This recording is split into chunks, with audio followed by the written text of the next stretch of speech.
Show me your friends and I'll show you your future. Unless you want average in America, married, 2.4 kids with 1.5 dogs. But I can guarantee you, you will never achieve anything greater than your highest aspiration. If you want $1 million, you'll make $1 million, not $1.5 million. If you want 10 million, 100 million, and you'll never exceed that. If you change 1 billion lives, that's a formula to become a billionaire and change the world. Time costs lives. Show me your friends and I'll show you your future. You want to know why you're all f***ed up? Just look at the bums you hang around with. I do what you don't want to do, that you know that you got to do to be where you want to be. Ted Turner just gave his 75th anniversary party on CNN a few months ago. And he makes a couple of comments and he says, number one, and I'm not suggesting this for everybody. It's how I lived though. First 10 years of my starting CNN, I slept on my couch. I didn't have an apartment. Bill Gates slept in the office. Steve Jobs slept in the office. And I can go down a whole list. Now these are super successful, mega wealthy guys. I slept in my office. Not everybody's willing to make that sacrifice. But it's not the only thing. But even if you don't sleep in your office, if you want to send your kids to a better school, if you want to be able to take care of your mother when she gets dementia, if you want to, this all takes money. My children aren't getting any of my money when I die. Not one centavo, not one penny. And 2 of my kids are cool with it. One of them's not so cool with it. I'm not gonna, I think Andrew Carnegie, by the way, Andrew Carnegie, arguably the richest, most successful entrepreneur of all time. He said the best thing that you can have for a child is him to be born into poverty. And I agree. Lack of self-esteem, lack of self-worth. Now they think they have self-worth. They think because they made a few bucks. But in actuality, and when they measure it against the other 8, 10, 12 people sitting around the table, they realize, or they start to question, hell, maybe I was just lucky. Now, all of us, when you're only a one-trick guy or gal, think, was I lucky? Now, I've done it so many times, I know I wasn't lucky. I might have been lucky the first time, but I haven't been lucky the 15, 20, 40, 50, I know that. Okay. But maybe I was lucky the first time. But my life changed when I was pretty much a haphazard kid, got in a lot of trouble, got arrested 4 or 5 times, thrown in jail. And this was with my dad as a cop. But then I volunteered for the draft in 1966 at the height of the Vietnam War. And I went to OCS, and that changed my life because it was the really first real high performance thing that I could measure myself against with other people.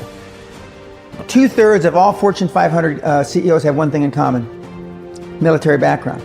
Really? 2/3 of those 2/3 have something else: martial arts. What do you learn in martial arts, Brian? Discipline, focus. A lot of people don't believe they deserve to be there.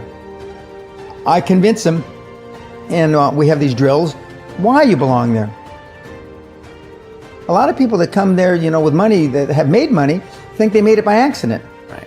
I just had one of my superstars who's made $100 million tell me in the last week, I'm not sure I'm going to have another lucky accident. And I said, you did it. I mean, you tried a lot of things. I believe Thomas Edison, I wouldn't have done it 10,000 times. Okay. I would have hired an engineer from MIT to do it. But I mean, I've tried a lot of things. Nobody's failed at more things than I have. And the first 100 million are successes, but I could write a book about failures that'd be, because I've tried a lot of different things. Because failure is just testing. And one of the reasons I've been so successful in generating this equity and value in my kids, and I call you all kids, is because I convince them that making a mistake is okay. Your parents probably told you, you can be anything you want. But you can't. That's horse. You can't. If it's all juxtaposed.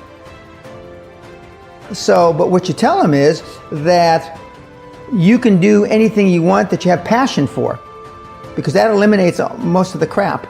Because most people don't follow their dream. Like they say in The Sound of Music, you can't have a dream come true unless you have a dream. Now, I still dream. I dream in Technicolor. I say my affirmations and goals every single night. It's bloody hard to be a high-performance person. Perfection equals paralysis. If you left it to engineers, no car would ever come off the assembly line. No car would ever come off the assembly line. And I've been in business with enough engineers, I can attest to that with my hand on my heart.